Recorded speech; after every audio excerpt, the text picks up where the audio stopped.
You all are once again welcome back to my YouTube channel Learning World. Friend, আজি আমি আমাৰ Learning World discuss কৰিম মোদী চৰকাৰৰ এক নতুন আঁচনিৰ বিষয়ে আৰু এই আঁচনিৰ জৰিয়তে দেশৰ ধনী দুখীয়া সকলো মানুহে লাভ কৰিব পাৰে 12000 কোটি টকা প্ৰতিজন মানুহৰ একাউণ্টত।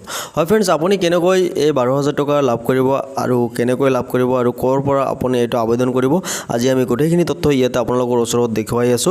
ফ্ৰেন্ডছ, ভিডিঅ'টো ষ্টাৰ্ট কৰাৰ আগতে মই জাষ্ট আপোনালোকক সৰু ৰিকুৱেষ্ট এটা কৰিব খুজিছোঁ, যদি আপুনি ফাৰ্ষ্ট টাইমৰ কাৰণে মোৰ চেনেলটো চাই আছে তেন্তে প্লিজ সাবস্ক্ৰাইব কৰি ল'ব আৰু লগতে ৰাইট সাইডৰ যি বেল আইকন আছে আপুনি বেল আইকনটো প্ৰেছ কৰিব যাতে আপুনি আমাৰ এটা আপডেটো মিছ নকৰে। So let's proceed to our topics.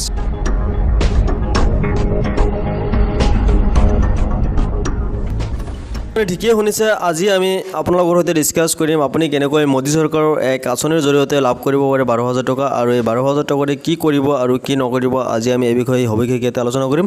Friend, যদি আপুনি এই 12000 টকাৰ বাবে আবেদন কৰিব খুজে তেন্তে ফাৰ্ষ্ট অফ অল লাগিব আপোনাক এটা এন্ড্ৰইড মোবাইল আৰু আপোনাৰ যিখন এন্ড্ৰইড মোবাইল আছে সেইখন মোবাইলৰ পৰা আপুনি যিকোনো এটা ব্ৰাউজাৰ ওপেন কৰিব।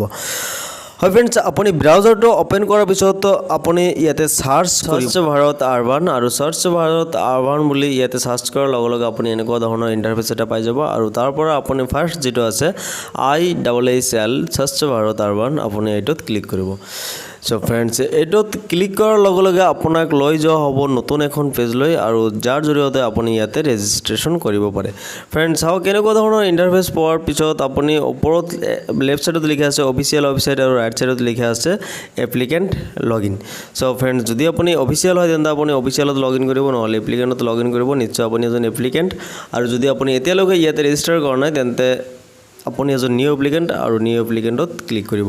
ক্লিক কৰাৰ লগে লগে আপুনি এনেকুৱা ধৰণৰ ইণ্টাৰফেচ পাব আৰু তাত আপুনি ফাৰ্ষ্ট অফ অল লিখিব আপোনাৰ নেম, তাৰপিছত দিব আপোনাৰ মোবাইল নম্বৰ যেটো মষ্ট ইম্পৰ্টেণ্ট আৰু নেক্সট দিব আপোনাৰ ইমেইল, লগতে আপোনাৰ পাৰ্মানেণ্ট এড্ৰেছ, ষ্টেট, আপোনাৰ আইডি টাইপ। হয় ফ্ৰেন্ডছ, আইডি টাইপত আছে চাৰিটা অপশ্যন, ইয়াতে PAN card, voter ID card আৰু পাছপোৰ্ট, লগতে Aadhaar card.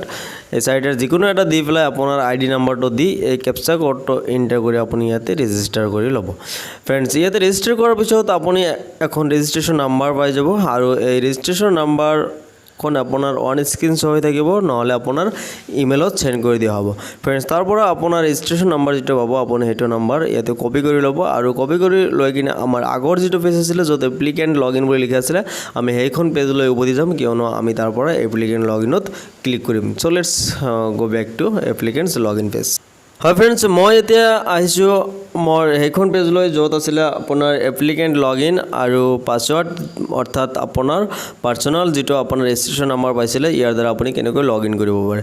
First of all মই ইয়াতে দিছোঁ মোৰ লগইন আইডি, তাৰপিছত দি আছোঁ এতিয়া পাছৱৰ্ডটো দিয়াৰ পিছত দিম এতিয়া ইয়াতে কেপচা আৰু কেপচাটো দিয়াৰ পিছত মই ইয়াতে লগইন কৰিবলৈ গৈ আছোঁ আৰু লগইন কৰাৰ পিছত নেক্সট যেটো পেজ ওলাই পৰিব সেইটো চাওক।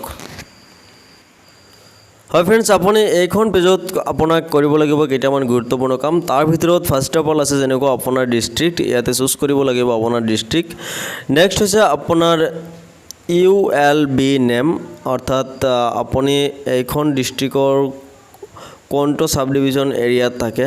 সো চাওক ইয়াতে মই ইয়াতে চুজ কৰি আছোঁ ডিষ্ট্ৰিক্ট, তাৰপিছত আপোনাৰ সাব ডিভিজন নেম, তাৰপিছত হ'ব আপোনাৰ ৱাৰ্ড নেম আৰু এইকেইটা দিয়াৰ পিছত ফাৰ্ষ্ট অফ অল আপোনাক ইয়াতে ফিল আপ কৰিব লাগিব আপোনাৰ নেম আৰু নামটো দিয়াৰ পিছত ইয়াতে আপোনাক দিব লাগিব আপোনাৰ ফাদাৰ্ছ নেম, তাৰপিছত আপোনাৰ ৰেচিডেঞ্চিয়েল এড্ৰেছ দিয়াৰ পিছত জেণ্ডাৰ চুজ কৰিব আৰু লগতে দিব আপোনাৰ যদি পুৰণি লেট্ৰিন আছিলে তাৰ ডিটেইলছ।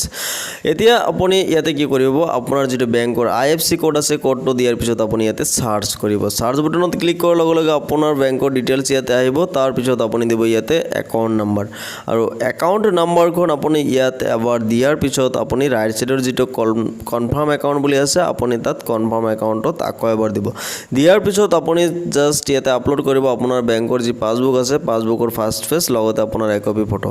এইটো দি পেলাই আপুনি ইয়াতে যি এপ্লিকেণ্ট আইডি আছে আপুনি এপ্লিকেণ্টত আই এগ্ৰি য'ত আছে সেইটো যদি আপুনি আধাৰ কাৰ্ড দিছে তেন্তে আপুনি ইয়াতে ক্লিক কৰিব, নহ'লে নালাগে আৰু আপুনি এপ্লাই কৰি দিব।